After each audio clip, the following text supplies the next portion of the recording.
Halo halo, di video ini kita akan mengenal penggunaan RF atau Radio Frequency Equipment di lingkungan live sound.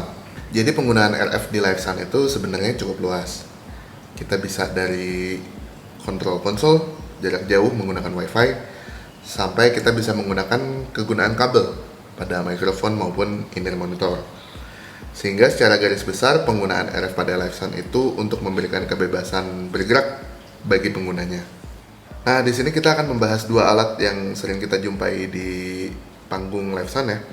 Yang pertama ada RF microphone dan yang kedua ada RF IM. Keduanya menggunakan RF supaya performer dapat bergerak secara bebas tanpa harus ada limitasi fisik dari kabel. Nah, berdasarkan cara kerjanya, RF mic dan RF IM itu kurang lebih sama. Dimana dia ada sinyal audio masuk ke transmitter, di transmitter berubah menjadi gelombang radio. Gelombang radio tersebut diterima oleh receiver dan diubah lagi menjadi sinyal audio. Sebenarnya yang penting itu adalah untuk kita mengetahui bagian mana yang transmitter dan bagian mana yang receiver. Sehingga kita bisa tahu nih, oh benda ini tuh bergunanya untuk ini, benda itu bergunanya untuk itu. Nah, di sini ada dua cara kerja, yang biru ini untuk mikrofon dan yang hijau ini untuk IM. Untuk mikrofon, dari gelombang suara masuk ke mikrofon kapsul dan diubah menjadi sinyal audio, lalu masuk ke transmitter, di mana transmitternya bisa berupa body pack maupun handheld, diterima oleh rack unit sebagai receiver dan diubah lagi menjadi audio sinyal. Lalu pada IM, misalkan audio sinyal dari konsol kiriman ya, masuk ke rack unit sebagai transmitter, diterima oleh body pack sebagai receiver dan diubah lagi menjadi audio sinyal. Nah, di sini antara mikrofon dan ear itu, kalau di mikrofon body pack atau handheld yang menjadi transmitter dan rack unit yang menjadi receiver. Tapi di IM itu rack unit yang menjadi transmitter dan body pack yang menjadi receiver. Kemudian baik suara maupun radio itu dua-duanya adalah gelombang ya teman-teman. Cuman kalau gelombang suara itu dia adalah gelombang yang mekanikal, di mana dia membutuhkan medium atau media untuk merambat. Kalau di udara dia mempunyai kecepatan 343 meter per second, di mana gelombang suara itu mulai dari 20 hingga 20.000 Hz. Namun untuk gelombang radio dia itu gelombang elektromagnetik, sehingga dia tidak membutuhkan medium untuk merambat. Karena dia gelombang elektromagnetik, dia memiliki kecepatan cahaya 3 kali 10 pangkat 8 meter per second, dan gelombang radio mulai dari 300 kHz hingga 500 GHz. Namun karena dua-duanya itu merupakan sebuah gelombang, mereka mempunyai beberapa karakteristik yang sama, dan yang paling penting adalah gelombang suara dan radio itu bisa mengalami refleksi atau pantulan. Nanti kita akan bahas lebih lanjut di video selanjutnya. Kemudian ini ada data radio spektrum di US mulai dari 300 kHz hingga 500 GHz. Tapi sebenarnya apa sih bedanya antara frekuensi tinggi dan frekuensi rendah? Jadi semakin tinggi frekuensi, maka lambda atau panjang gelombangnya itu semakin pendek. Dan semakin rendah frekuensi, maka lambdanya akan semakin panjang. Lambda yang panjang otomatis dia bisa menempuh jarak yang lebih jauh. Namun antena untuk menangkap frekuensi tersebut menjadi lebih besar.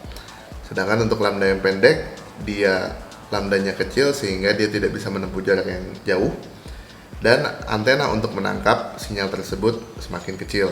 Namun, semakin rendah frekuensinya, maka kemampuan frekuensi tersebut untuk mentransmit atau memberikan informasi itu semakin sedikit.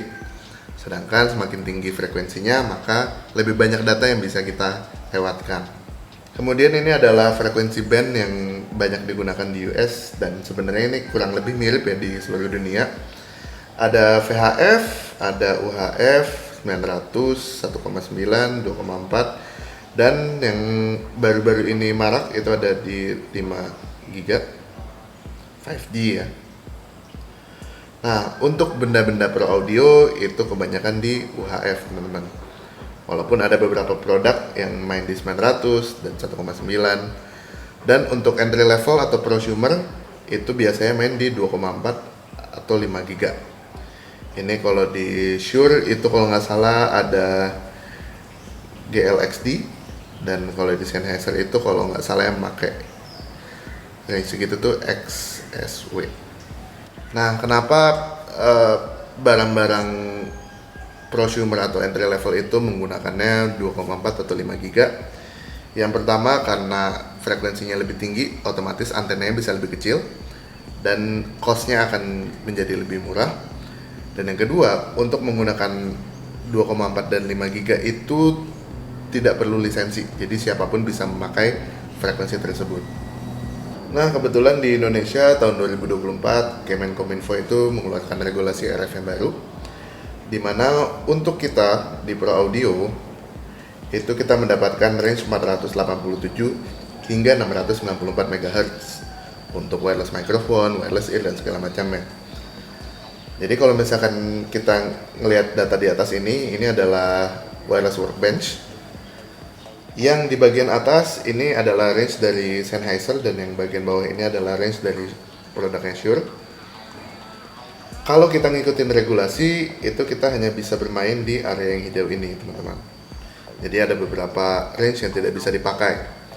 Namun beberapa bulan lalu gue sempat ada acara dan gue masih bisa pakai nih C, D, dan E. Tapi kabarnya 700 ke atas ini akan digunakan untuk koneksi 5G provider. Jadi mungkin untuk carrier sinyalnya kali ya. Namun karena beberapa bulan lalu gue masih bisa pakai, mungkin implementasinya belum semasif itu atau mungkin belum terjadi lelangnya. Sehingga selama masih kosong kita masih bisa menggunakan range tersebut. Jadi itu teman-teman sedikit pengenalan tentang penggunaan RF equipment di live sound.